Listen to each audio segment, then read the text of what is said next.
So I grew up under the spotlight of ministry and being a pastor's kid and having really high expectations just in the way that I presented myself and the way that I lived my everyday life.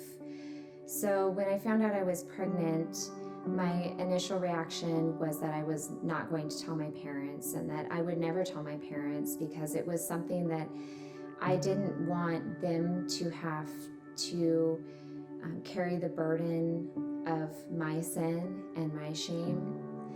And that was just a very hard time during my life. I felt really alone. There weren't many people that I felt like I could talk to. I know that my parents would have been really encouraging, they would have been loving, they would have helped me through the situation, but I was just so ashamed of some of the choices that I had made. And I didn't know where to go or who to turn to. And so when the one person that knew, my boyfriend, told me that I needed to have an abortion because we were too young, his voice was the voice that I listened to.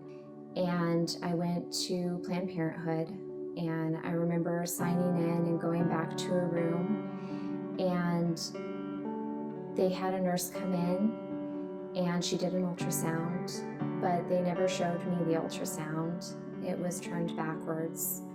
And after I had the ultrasound done, they took me into another room, and that's when I met with the doctor, and they handed me the pills. I took one pill while I was there, and they handed me the other pills in a brown paper bag, and I took that home with me to do the second set of pills at home. It was very painful. I hadn't told my parents, so I had to continue on just as if nothing had ever happened.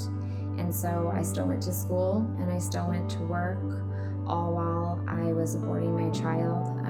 And I think standing at work, helping customers while trying to pretend like I wasn't going through what I was going through was one of the hardest things that I remember about that experience.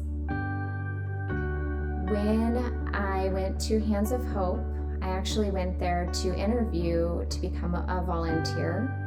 And as I was going through that interview process, Cindy and Sue, who are the director and assistant director of the pregnancy center, they told me that since I had had an abortion, that they wanted me to go through the restoration process that there is at Hands of Hope. And so up until that point, I don't think I had ever really considered that maybe I needed that healing, that I had shoved down those emotions for such a long time. But as we started talking about it, piece by piece, I think those feelings of shame and regret kind of kept coming back up to the surface. And my need for having that restoration was there.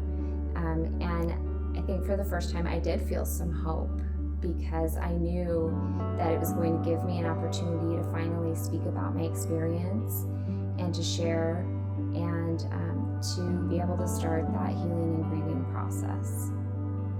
And so I went through that Bible study with other women who had experienced abortions. And during that time, it really just helped me to more deeply understand God's grace and His mercy and what His desire was for my life, that He had already forgiven me for the decision that I made, that He wanted me to move past that sin and that shame, and that He wanted me to find my joy in Him. And that process was really life-changing for me. At the very end, the last week, we had a memorial service for our baby, and God had been working in my heart. And during that time, I wrote this letter to him, and I named him Jeremiah. And I read that letter at the end of that memorial service, and that was just pouring out my heart to him and just telling him that I couldn't wait to hold him one day in heaven.